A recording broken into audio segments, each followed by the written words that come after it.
audible subscribers throughout the world.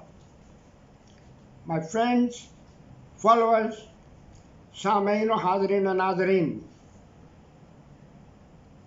I am Abdul Mannan Darwish, ex-Director Special Education, again speaking to you from Data Di Nagri, Lahore. السلام علیکم. امید ہے آپ تمام احباب بفضل خدا باخیریت ہوں گے اور ہم سب مل جل کر ایک دوسرے کے لیے قادر مطلق سے دعا گو ہوں گے کہ اے قادر مطلق، اگر تو نے یہ مقدس مشن ہماری ذمہ داری میں دیا ہے تو اس مشن کو آگے بڑھانے، بام عروج تک پہنچانے کے وسائل ہمیں اپنی جناب سے عطا فرما. آمین. آج ایک پھر ایسا دن ہے، بلیک ڈے کہتے ہیں، انڈیپینڈنس ڈے کہتے ہیں، اس کو کیا کہتے ہیں؟ آپ کو یاد ہوگا کہ یہ 2021 میں یعنی آج سے 2 سال پہلے آج کے دن کیا تماشا ہوا ہے. افغانستان جب روندا گیا، ہزاروں لاکھوں مسلمانوں کے ہاتھوں سے مروا کر امریکن لیڈ فورسز، امریکہ کی فوجیں، نیٹو لیڈ فورسز، نیٹو کے جو ممالک تھے ان کی فوجیں، ہمارے جو یہاں ان کے زر خرید غلام تھے، ان کے معاونت سے خوشی خوشی شکست کو فتح میں تبدیل کر کے، شکست کہہ لیں فتح کہہ لیں، آرام سے نکل گئے اور اس کے بعد پھر طالبان کو حکومت دے گئے.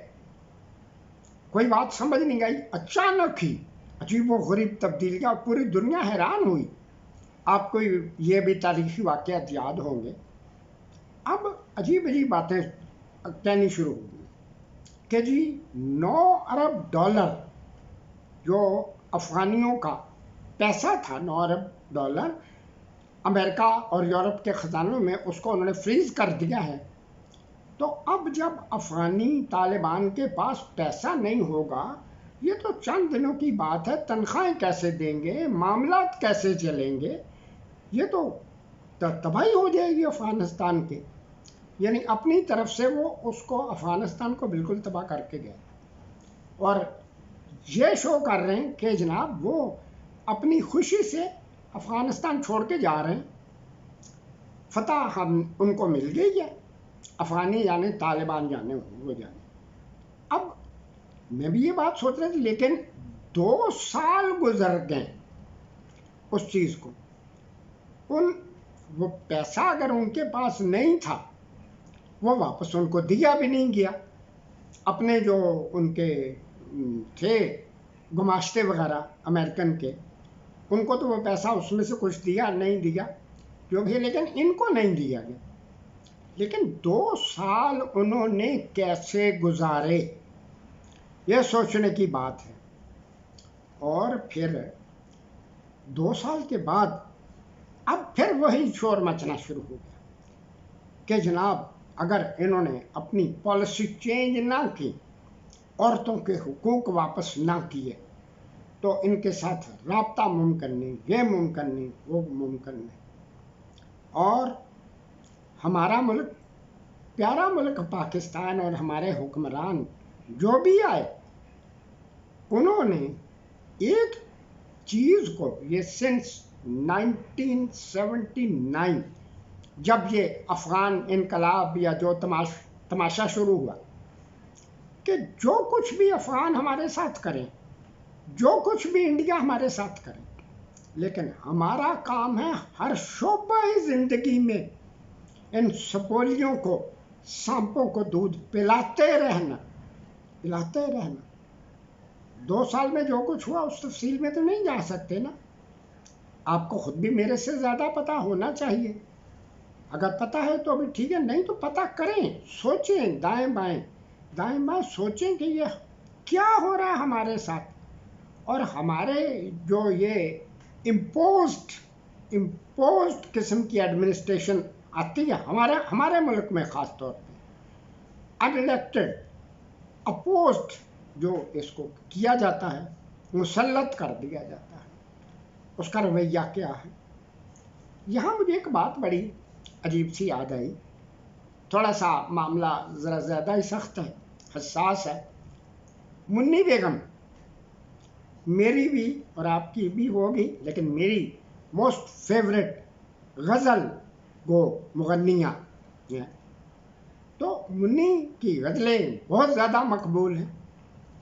ایک غزل جو بہت زیادہ پاپولر ہوئی وہ وہاں سے شروع ہوتی تھی، آسمان سے اتارا گیا، زندگی دے کے مارا گیا۔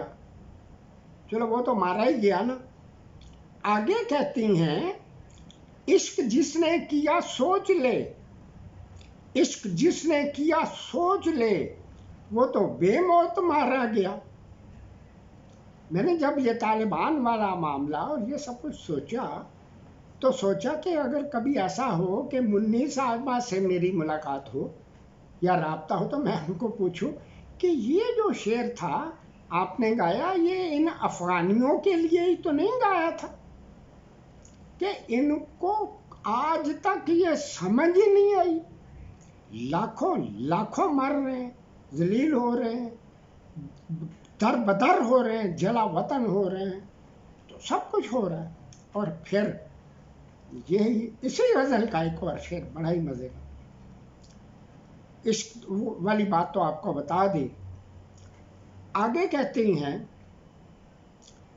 مجھ کو ساحل کا دے کے فریب، مجھ کو ساحل کا دے کے فریب، موت کے گھاٹ اتارا گیا۔ مجھ کو ساحل کا دے کے فریب، موت کے گھاٹ اتارا گیا۔ کبھی ہم تھوڑا سا پیچھے جائیں، بیک گراؤنڈ پہ غور کریں، 79 سے 89 تک جو کچھ ہوا وہ تو آپ کے سامنے ہی ہے۔ کس طرح ہر مسجد کو، ہر دینی مدرسے کو اسلحہ خانہ بنوایا گیا، ہزاروں کی تعداد میں۔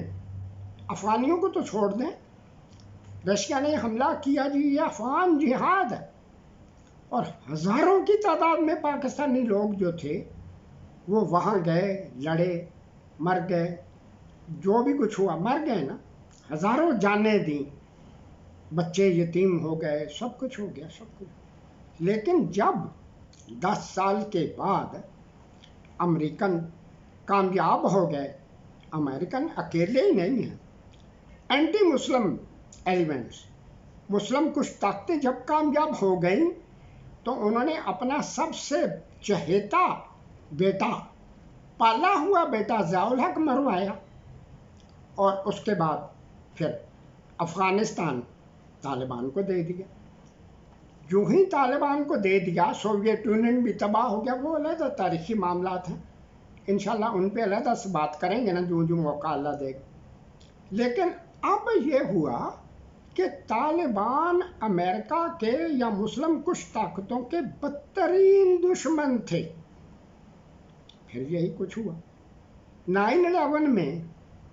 افغانستان پہ کس بنیاد پہ حملہ کیا؟ 9/11 میں جو بھی کچھ ہوا، اس کا جو لیڈر تھا اسامہ بن لادن، اس کو ان کے بقول پاکستان میں مار دیا۔ اس کی لاش کہاں ہے یہ کسی کو نہیں پتا۔ اور افغانستان پہ حملے کی کیا دلیل تھی؟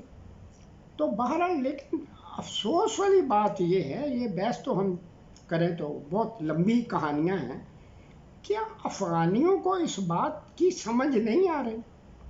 اور پھر یہ جو گزشتہ 2 سال گزرے ہیں، اس میں انہوں نے پھر وہی کام شروع کر دیا، لڑکیوں کو اسکول نہیں جانے دینا، عورتوں کو یہ نہیں کرنے دینا، فلاں کو یہ نہیں کرنے دینا۔ اب کیا نہیں کرنے دینا؟ صرف یہ ہے کہ اگر عورتیں اپنے پاؤں پہ کھڑی ہو جائیں، بچیاں پڑھ لکھ جائیں، تو ہماری نوکرانیاں، ہماری دل پشاوری کرنے والی خواتین وہ کہاں سے آئیں گے؟ اس بات پہ ہم غور کیوں نہیں کرتے؟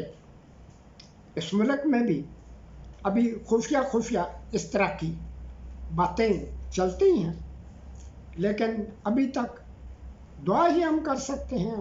جو بھی حکومت آئی اس کی بھی کوشش ہوئی، اور خاص طور پہ اگر ہم تحریک پاکستان کو غور سے دیکھیں، پاکستان بننے سے پہلے اور آفٹر 1947 سے لے کے عرصہ تک اگر ہماری خواتین اس موومنٹ میں حصہ نہ لیتی، اول تو پاکستان بنتا ہی نہیں.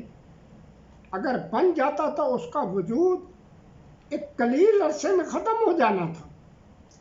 سینکڑوں ہزاروں خواتین، ہماری بزرگ خواتین جو اب دنیا میں نہیں ہیں، لیکن ان کا نام زندہ ہے، ان کے کارنامے زندہ ہیں. محترمہ فاطمہ جناح ہیں، جہاں شاہ نواز ہیں، اور بیگم جیے خان ہیں، رانا لیاقت علی ہیں. اور پھر آگے جب ہم چلتے ہیں تو ان سے موٹیویٹ ہو کے محترمہ بینظیر بھٹو ہیں، اور پھر یہ جو اس دور میں مریم نواز اور بے شمار خواتین ہیں. تو آگے انشاءاللہ یہ ملک چلے گا، لیکن اس نئے انقلاب کو روکنے کا یہ وہی طریقہ اختیار یہاں نہ ہو. اللہ سے دعائی کر سکتے ہیں کہ افغانیوں کو بھی پتہ ہے، امریکنوں کو بھی، سب کو پتہ ہے کہ جس دن افغانی ایرانی عورتیں اپنے پاؤں پہ کھڑی ہو گئیں، یہ بات یاد ہے نا آپ کو، ایک لڑکے کو پڑھانا ہے نا، اور ایک بچی کو صحیح تعلیم و تربیت دے دینی، پورے خاندان کی تعلیم و تربیت ہوتی ہے. لال مسجد کے واقعات یاد ہیں نا، ان کو یہاں دہرانے کا ٹائم ہی نہیں ہے نا. وہ واقعات جس طرح سے بھی ہوئے، جس طرح سے لڑکیوں کو گمراہ کیا گیا، اور بھی بے شمار مدارس ہیں، صرف لال مسجد میں تو یہ کام نہیں ہوا. تو بہرحال زیادہ باتوں کا کوئی حاصل نہیں ہے، صرف بات اتنی ہے کہ اللہ تعالی ہمیں توفیق دے کہ ہم اگر عملاً کچھ نہ کر سکے تو کم از کم زبانی تو اپنے جذبات کا اظہار کریں اور عوام کو جگانے کی کوشش کریں. وہی بات ہے، شیخ عبداللہ صاحب بہت بڑے لیڈر تھے. وہ تو مجھے بھی، میری بھی آنکھیں بعد میں کھلی نا. شیخ عبداللہ صاحب بہت بڑے لیڈر تھے. ہمارے خان عبدالغفار خان صاحب بہت بڑے لیڈر تھے. میں نے خود سنا نا، یہ کسی آپ کو سنا چکا ہوں نا. اور بڑے بڑے لیڈر تھے. جب ینگ جنریشن سے جب بھی میری بات ہوئی، انہوں نے مجھے ایک ہی سوال کیا، تو جب ہمیں بتایا ہی نہیں گیا تو ہم کیا.